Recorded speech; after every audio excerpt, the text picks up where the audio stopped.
Hi guys, welcome back to our channel. Good morning, good afternoon, good evening. I greet you all according to your time and location in which you'll be meeting this particular video. Yes, my wonderful viewers, I am back again with another update. So guys, I have a video here I would like we all to watch.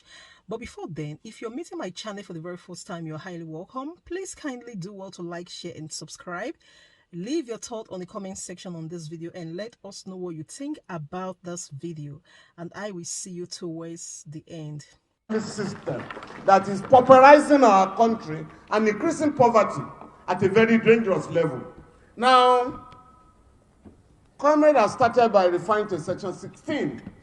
In fact, a subsection there says, the economic system, the state shall ensure that the economic system is not operated in such a way as to concentrate the wealth of the country in the hands of a few or a group. Now, when Dangote was said to be building a refinery, and I've said it publicly, the government of Nigeria gave him land free. They call it free economic zone for themselves. All the machinery imported, free, at official rate, which is illegal. No duty was paid for the entire machinery, duty waivers. And the government went to the bank to take a loan of $2.7 billion to invest in the private sector. And they then said, we cannot fix our refineries. And that's the we challenge them. You said government have no business in business. Why are you funding a private enterprise? It was at that stage that they allocated $1.5 billion to fix Port Harcourt refinery, $1.4 billion to fix Kaduna and Warri refinery. Current President of Nigerian Labour Congress, please I beg you, second assignment, you must get the relevant unions to monitor the ongoing rehabilitation of the refinery. Otherwise, these guys would divert the money criminally, as they have always done for the past 35 years. Secondly, those refineries are no longer enough for us. Refineries are being sold in Europe and America. The government must buy some of them and assemble them here so that we can earn money, revenue from our own natural resource. Government has spoken about solid minerals. Labor must also take cognizance of what is going on. They give licenses to individuals to go and mine and pay a pittance to the government. Sometimes you don't pay anything. I'm running a case where the government said, don't pay for 5 years. We want to encourage you from one block where they're mining gold in Elisha. And the company will make $500 million in 1 year. No tax. But the poor are asked to tighten their belt even when they are dying. Now, the second point, we may be gathered here discussing democracy. Democracy is under threat in Africa. Very serious. I'm sure you know what happened yesterday. You know what happened last month. And it's going to continue. Oh yes, there's no apology about it. I can predict with mathematical exactitude the next country, very close to us, that will experience a coup very soon. Where a man currently suffering from dementia, who has been in power since 1982, what did he do yesterday because of what happened in Ghana? Let me change the commander of the army. You are deceiving yourself. There was a coup. Attempted coup in 2019 in Gabon. The guy survived, but you know what has happened? Yesterday, he also suffers from stroke and dementia. He didn't know where he was. He said, I don't know where I am. But please help me. That is what they have reduced Africa to. You needed to have seen that guy when there was very insulting this their meeting, going to Europe to meet about Africa. Franco-Afro summit. The guy couldn't walk. And none of his colleagues in the Club of African Dictators, African Union, none of them will say, gentlemen, why don't you resign and let a functional person take over the affairs of your country? This guy had stroke since 2009. With the wealth of that country, he couldn't establish a hospital. He was in Britain for years and then went to Morocco. Just like Mobutu Sese Seko, 35 years in power, no hospital. Eyadema was being flown to Israel after 32 years in office. He couldn't fix a hospital like this. This gang of looters here. And that is what they have made of Africa. So please, I think Seun was talking about some comparison.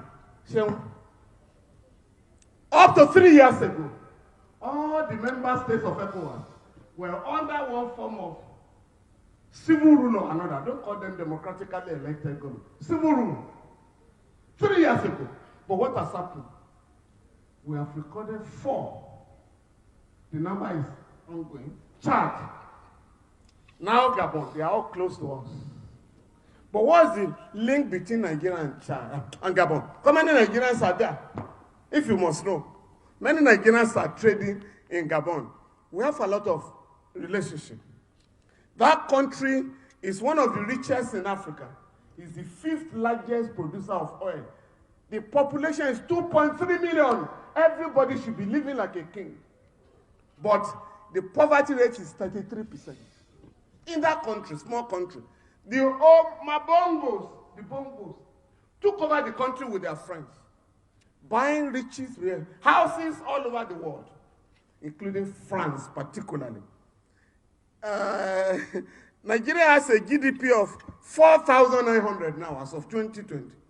While Gabon, the per capita is $14,000. But while poverty rate, while 40.1% of Nigeria live below poverty level, in Gabon is 33%. That's why you had the coup.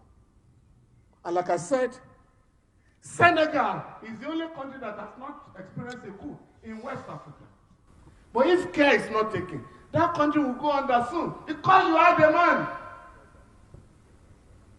Macky Sall, who said he wanted a 3rd term. And people said, no. We chased out President Abdullah Wahab, and you took advantage. Now you want a 3rd term. The people of Senegal have defeated him on the street. You know what he's doing now? He wants to plant his own agent. So the main opposition leader, he got him on a Trump charge of rape. He's in jail. So that country is in trouble. None of these guys, including those who are planning to invade Niger, none of them will say preventive diplomacy. Can we talk to these our colleagues to allow democracy in this country? One of them came here 2 weeks ago, and I was just laughing, from Central African Republic, to pledge the loyalty of ECOWAS. The Central African Republic, to say we are with you in invading Niger. We want democracy. In his country, the guy had just removed judges who told him it is illegal to have a 3rd term. Central African Republic, the country of Bokassa. Now, he removed the judges who gave that ruling and manipulated his way for a 3rd term. The guy in Côte d'Ivoire saying, Nigeria, please let us invade. Alassane Ouattara. You know how he emerged? That the whole of Africa, the entire people of that country, over 3,000 people were killed for him to emerge. Now he's currently having his own 3rd term. And none of these guys condemn him. Twice now, ECOWAS has attempted to fix a term, 2 terms for presidents. In 2015, it was defeated by Togo and the Gambia. In 2022, last year, it was defeated by Togo, Senegal, and Côte d'Ivoire.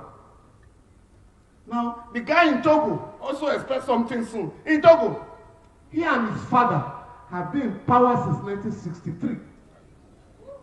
Just like this guy who has just been removed, he and his father have been in power for 56 years. Even if you are a traditional ruler, there are people who are waiting for you now. For you, one ruling house, we call them ruling houses. One ruling house can never be allowed to spend 56 years in the African traditional, political system. So why are these guys pretending that we are running a democracy? And for here, please, Honorable Senator, please be careful. Distinguished Senator, be careful. Don't provoke Nigerians to mutiny. Please. Because some of the things going on there, we're in trouble. Sir, 70 billion naira for palliatives for 469 people. And when we say no, they say no. It's for facelift of the National Assembly. No, sir. 3 years ago, 37 billion naira was the amount for facelift of the National Assembly. That contract has not been fully executed. There is no review of the contract. So you can't talk of 70 billion naira for facelift. Secondly, 40 billion naira to buy exotic cars now for leadership of the National Assembly. It's not going to be allowed. The latest provocative news from the National Assembly is that 54 billion naira has been earmarked for constituency projects for 360 members of the House of Reps. It has come to 150 million per person. Under these austere conditions in town. So when these figures are oozing out of the National Assembly, Nigerians are being provoked. And enemies of democracy are being provoked. The military has been honest to say we are under pressure. You didn't read it. To dismantle this rickety political system. But somebody told them, go and deny it. And they denied. Oh, we are not under pressure. But we can read between the lines. And that is why we can't gather here talking of democracy that is under threat. That's number two. Number three, comrade lecturer, I agree with you. There are solutions to all these problems. So the immediate causes of coups in Africa today, fourth-hand syndrome, manipulation of constitution, military bases. You know, today, America has 29 military bases in Africa. France has 15. Soldiers are protesting because these foreign members of these foreign bases are receiving salaries as if they are in their country. And they are living above the ordinary soldiers in Africa. So the soldiers are also protesting the differential treatment between them and these foreign troops. So we must look at that. And of course, they have told you the remote causes. The remote causes are the ruthless exploitation of the mineral resources of our country by Western companies. Lately, Chinese companies have joined them. They loot the treasury. Just like Comrade has said, $9 billion worth of gold. Smuggled out of Nigeria yearly. Not by the poor, but by the rich. With private jets and helicopters. And so, what do you expect? The people are getting poorer. And they're also destroying the land where they mine resources, just like oil. Sir, the oil thieves are known. You can quote me, and I want to be sued by it. Shell is one of them, is the leading oil thief in Nigeria. Tompolo discovered recently, when the state has collapsed. You deal with non-state actors. The military could not trace oil thieves. So they had to give a contract to a private citizen, government Tompolo. It's the government in the area now. He discovered that an oil block, a pipeline, stealing 40,000 barrels of crude oil per day for 9 years belongs to Shell. And Shell came out to say, we are not aware. No. Under the law, that is criminal negligence. But I also know that in the office of Shell, they have an application where they monitor what goes on in all their pipelines. And I suggested to the government, the Buhari government, with this discovery, can you please allow me, without charging Nigeria, to collaborate with some consortium of lawyers abroad for us to sue Shell for that act. Because to cheat an individual, you get a certain money. But to cheat a sovereign nation is 100%. So, and I told them, Nigeria can make $100 billion if you sue Shell for mining and stealing oil for 9 years. You know what I was told? I said, you know, it will be difficult because some of our people are involved. I said, let Shell come and say that in court. That we have other criminals, we are not alone. But what is important for us, and I think that is the point the comrade has made, we must revisit this matter. Because the NSA, Mr. Nuhu Ribadu, has just disclosed to us that 400,000 barrels are stolen daily. That cannot happen in a state, in a modern state that functions. When a state cannot guarantee peace, law and order, it's not fit to be a state. Now, the other point, sir, fact distribution. Please, comrade, I beg you. You must take note of this. In April this year, about 646 billion was shared by the three tiers of government. In July and August, over 900 billion naira. Over 900 billion. Yet, what have these people thrown at us? 5 billion per state. 5 billion per state. A state like Kano or Lagos. And 5 billion for Ekiti State or Zamfara State. The money is not meant for the poor. It's meant for the governors. And that is why it has been given to them to manage. So we must ask questions. 5 billion from what? If you are now taking over 300 billion naira per month as a result of the increase in the prices of fuel.